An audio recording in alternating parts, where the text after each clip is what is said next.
Konnichiwa minasang, kali ini kita akan belajar bergosip menggunakan bahasa Jepang. Iya, beneran bergosip. Jadi, pola kalimat itu tuh menggunakan kata andate di akhir kalimat. Andate ini memiliki makna sebagai ungkapan untuk menyampaikan informasi yang bersifat mengagetkan atau informasi itu penting. Nah, jadi andate ini juga digunakan di situasi percakapan.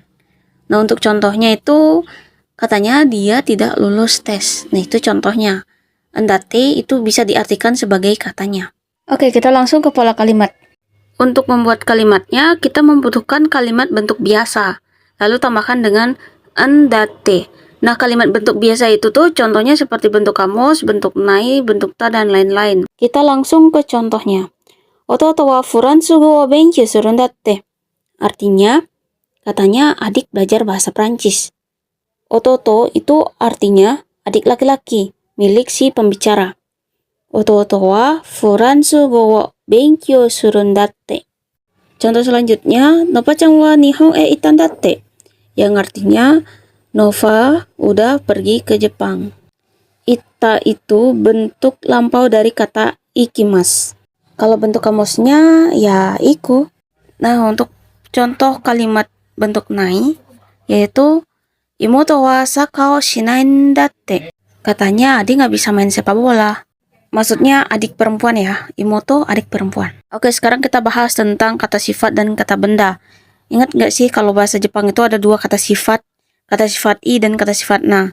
Nah, di sini aku bakalan bagi jadi dua. Kata sifat na dan kata benda itu pola kalimatnya itu sama. Sedangkan kata sifat i itu ada perbedaannya ya. Sekarang kita langsung ke rumus dan contohnya. Sekarang kita mulai ke kata sifat na dan kata benda. Rumusnya adalah kata sifat na atau kata benda yang bentuk tahun lampaunya itu na-nya disertakan lalu tambahkan dengan andate. Untuk contohnya, kono koen wa nigiyakan andate. Itu artinya katanya taman ini ramai. Nah, di situ kan ada nigiyaka. Nigiyaka kan kata sifat na kan. Lalu tambahkan dengan na-nya itu disertakan lalu ditambahkan dengan andate, maka menjadi nigiyaka nandate. Sekarang kita ke contoh kata benda. Kore wa ikokun no kabang nandatte. Itu artinya katanya tas ini miliknya Iko. Gimana kalau misalnya bentuk lampau? Nah, kalau bentuk lampau itu tuh kata sifat na atau kata benda itu na-nya tuh tidak disertakan, tapi diganti dengan datta. Jadi hasil akhirnya adalah datan datte. Contohnya ya. Kyou no ryoko wa tenki ga warui kara chushi datta datte. Yang artinya perjalanan hari ini dibatalkan karena cuaca buruk. Nah, kalau mau bikin versi kata sifatnya juga kayak gitu ya. Nanya diganti dengan datta. Ini contoh untuk bentuk negatif. Sari-san wa renku ga suki janai ndatte. Itu artinya katanya Sari nggak suka Ren. Nah, jadi begitu proses pembuatan pola kalimat andate pada kata sifat na, kata benda, dan kata kerja. Baik non lampau, lampau, ataupun negatif. Sekarang kita lanjut ke kata sifat i. Untuk rumus non lampau, di sini ada kata sifat i, langsung tambahkan dengan andate.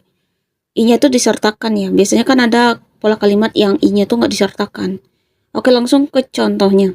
Ashita no testo wa muzukashin datte. Yang artinya katanya tes besok sulit. Kita langsung ke bentuk lampaunya ya. Di sini ada kata sifat i yang di akhir itu diganti dengan kata, lalu tambahkan dengan andate. Kayak contoh yang tadi tuh kan ada muzukashi kan. I di akhir itu tuh diganti dengan kata. Maka menjadi muzukashi kata ndatte. Kita langsung deh ke contohnya. Sensei wa isogashi kata ndatte. Yang artinya itu adalah katanya sensei sibuk.